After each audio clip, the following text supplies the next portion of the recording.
দেখেন, ওসমান হাদি ভাইয়ের যে মৃত্যু, এটার মোটিভ নিয়ে একটু বলি। যেমন জুলকারনাইন সায়ের ভাই বলছে যে এটা ঘুরছে কোথায়, কিভাবে ঘুরতে পারে। উনি বলতেছে যে এখন মানে খুনি ভারতে পালাই গেছে। উনি বলছে খুনি ভারতে পালাই গেছে, ভারতে পালাই যাওয়ার পরে ওইখান থেকে এখন খুনিকে আবার পুশব্যাক করে বাংলাদেশে পাঠাই দিয়ে দেখাবে যে খুনি বাংলাদেশের ভিতরেই ছিল। আর পিনাকি দা আপনার দাবি করতেছে আর অনেক আগে থেকে যে খুনি বাংলাদেশেই আছে। এটা জাস্ট চক্ষু অন্যদিকে মানুষের ঘোরানোর জন্য। আর পুলিশ বলতেছে বা প্রশাসন বলতেছে যে মানে খুনি যে ভারতে পালাই গেছে এই নিয়ে আমাদের কাছে কোনো তথ্য প্রমাণ নাই।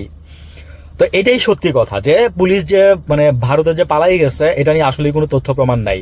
তো সরকারের কাছে শুনছি যে হট নিউজ আসছে, হ্যাঁ মানে ইনফরমেশন আসছে বাংলাদেশের এমন একটা মানে উইং জড়িত এটার সাথে, মানে আপনি যদি শুনেন তাহলে আপনার চোখ কপালে উঠে যাবে। আমি এখনো এখানে কিছু বলবো না, আরো একটু ইনফরমেশন নেই, আরো 2-1 দিন যাক আমার মনে হয়। তবে খোদ সরকারি মনে সম্ভবত প্রকাশ করতে ভয় পাইতেছে, খোদ সরকারি প্রকাশ করতে ভয় পাইতেছে বাংলাদেশে এটার সাথে কে জড়িত আছে।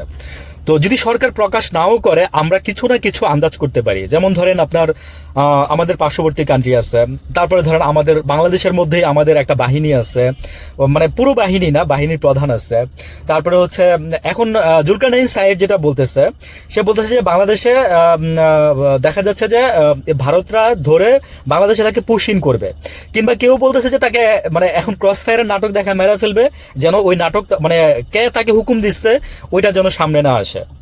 এইখানে আসলে অনেকগুলো জিনিস আছে ভাই, বুঝছেন। আমরা তো আসলে মানে সাধারণ মাথা দিয়ে এগুলো বুঝবো না, যারা এগুলো একটু বিশ্লেষণ করে তারা এগুলো বলতে পারবেন এবং বুঝতে পারবেন। সাধারণ মাথা দিয়ে বুঝবেন না কেন আমি আপনাকে বলছি সেটা। অনেকেই বলে যে জুলকারনাইন ভাই আপনার ক্যান্টনমেন্টের কাছে বিক্রি হয়ে গেছে, কিন্তু আমার মনে হয় না। আবার অনেকে বলতেছে যে এটাই সত্যি কথা, এবং উনি একটা অনারিয়াম নেই ওইখান থেকে, এটাও আমি শুনছি।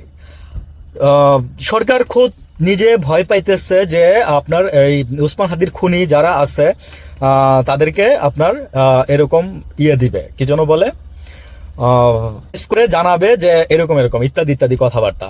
আসলে আমিও বলতে চাচ্ছি না কোনো কিছু, আমিও অনেক কিছু জানি, আমিও কিছু বলতে চাচ্ছি না। তো ভালো থাকবেন সবাই, আসসালামু আলাইকুম।